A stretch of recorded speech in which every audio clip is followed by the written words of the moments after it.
حسد اور بغض سے کیسے بچیں، اس میں کیا فرق ہے؟ حسد اور بغض یہ انسان میں ہوتا ہے، بغض بھی پیدا ہو جاتا ہے کسی سے، ذاتی نفرت، اور حسد بھی۔ تو حسد کا علاج تو یہ ہے، یہ سوچنا چاہیے بھائی میرے جلنے سے اس کا ہوگا کچھ بھی نہیں، میں ہی جل جل کے کالا ہو جاؤں گا، اس کا کوئی نقصان نہیں ہے۔ نمبر 2، اللہ کی تقدیر۔ جو آدمی کسی کی نعمت کو دیکھ کے حسد کرتا ہے، اس کا مطلب وہ اللہ کی تقدیر پہ اعتراض۔ یہودی جو نبی پر ایمان نہیں لاتے تھے حسد اور جیلسی کی وجہ سے، کہ قریشیوں میں، عربیوں میں نبی کیوں آ گیا، نبی تو ہماری نسلوں میں آیا کرتے تھے، ہم ان کو کیوں مانیں؟ تو اللہ نے کیا فرمایا؟ اہم یقسمون رحمت ربک، بھائی یہ میں فیصلہ کروں گا کس کو نبوت ملنی ہے کس کو نہیں ملنی۔ پھر اللہ نے مثال دی دولت کی، کہ دولت تمہاری مرضی پہ میں لوگوں کو نہیں دیتا، تم سمجھتے ہو کہ اس کے پاس دولت نہیں ہونی چاہیے، میں دے دیتا ہوں بہت زیادہ، تم کہتے ہو فلاں کے پاس ہونی چاہیے، اس کے پاس کھانے کو روٹی بھی نہیں ہوتی۔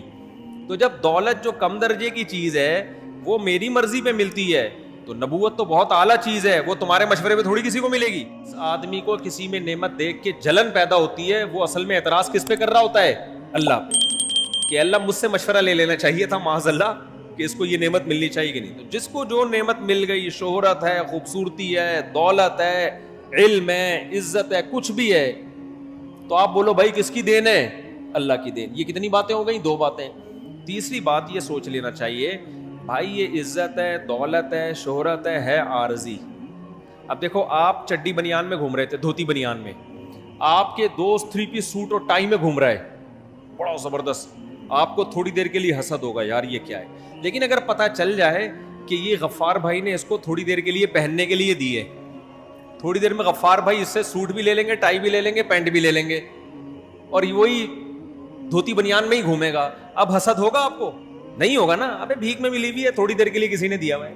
تو یہ سوچا کرو، غریب آدمی کو چاہیے یہ سوچا کرے جس کے پاس دولت ہے، ابے تھوڑے دن کی کہانی ہے، یہ بھی پھٹے پہ لیٹا ہوا ہوگا، ہم بھی پھٹے پہ لیٹے ہوئے ہوں گے، یہ بھی قبر کے اندر ہوگا، ہم بھی قبر کے اندر، جتنے کیڑے ہماری لاش پہ، اس پہ کم بخت پہ اس سے زیادہ ہی کیڑے ہوں گے، کم نہیں ہوں گے، کیونکہ زیادہ کھایا ہے اس نے۔